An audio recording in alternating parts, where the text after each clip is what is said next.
নমস্কার, আমি সহেলি। আপনারা দেখছেন সহেলি রান্নাঘর। আজকে বানাবো সয়াবিনের দম। তো সয়াবিন, একটা আলু, পেঁয়াজ, কাঁচা লঙ্কা, আদা, রসুন সব নিয়ে নিয়েছি। তো এখানে নিয়ে নিয়েছি তেল। তেল গরম হয়ে গেছে, তার মধ্যে দিয়ে দিলাম আদা কুচি, পেঁয়াজ কুচি, পেঁয়াজের আর কি পাপড়ি মতো খুলে নিয়েছি, কাঁচা লঙ্কা ও রসুন নিয়ে এটা একটু ভালো করে ভেজে নিচ্ছি। তো আপনারা তো অনেক রকম দম খেয়েছেন, আজকে একটু সয়াবিনের দম খান।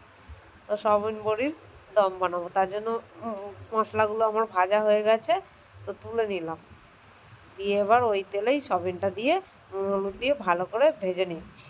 লাল লাল করে ভেজে তুলে নেব। আপনারা এইভাবে একবার সয়াবিনের দম বাড়িতে বানিয়ে খাবেন, ভাত রুটি সবার সাথেই খেতে পারবেন, খুব দারুণ লাগে খেতে। তো এইভাবে একবার বানাবেন, দেখতে থাকুন। তো সয়াবিনগুলো আমার ভাজা হয়ে গেছে, আমি তুলে নিচ্ছি। এবার যে মশলাগুলো ভেজে রেখেছিলাম তার মিক্সিতে দিয়ে এক টুকরো টমেটো দিয়ে পেস্ট করে নিয়ে আসলাম। দিয়ে আবার কড়াইতে তেল গরম হয়ে গেছে, তাতে দিয়ে দিলাম গরম মশলা ও তেজপাতা ফোড়ন দিয়ে মশলাটা যেটা পেস্ট করে নিয়ে এসেছিলাম সেটা সম্পূর্ণ ঢেলে দিয়ে ভালো করে কষিয়ে নিচ্ছি। দেখুন তেল ছেড়ে এসছে। এবার দিয়ে দিচ্ছি রেগুলারের মশলা, হলুদ গুঁড়ো, জিরের গুঁড়ো, লঙ্কা গুঁড়ো, ধনের গুঁড়ো দিয়ে ভালো করে একটু কষিয়ে নেব। মশলার কাঁচা গন্ধটা যাতে দূর হয়ে যায় ততক্ষণ ধরে ভালো করে কষিয়ে এবার স্বাদ মতো নুন দিয়ে দিলাম। দিয়েও আবারও কষাচ্ছি। এবার একটু জল দিয়ে নেড়ে চেড়ে ভালো করে কষিয়ে নিচ্ছি।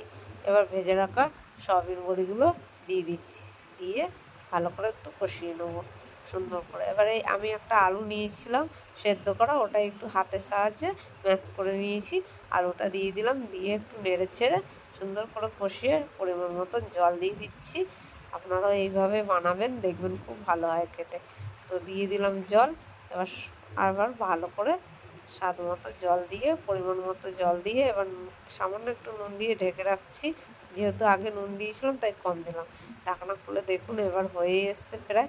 এবার নামানোর আগে একটু গরম মশলা বা ঘি দিয়ে নামাতে পারেন। আমি একটু গরম মশলা দিয়ে দিয়েছি। তো আজকের এই সয়াবিনের দম কেমন লাগলো অবশ্যই একটু বলবেন, আর ভালো লাগলে একটি লাইক করে দেবেন। আজকের মতো টাটা।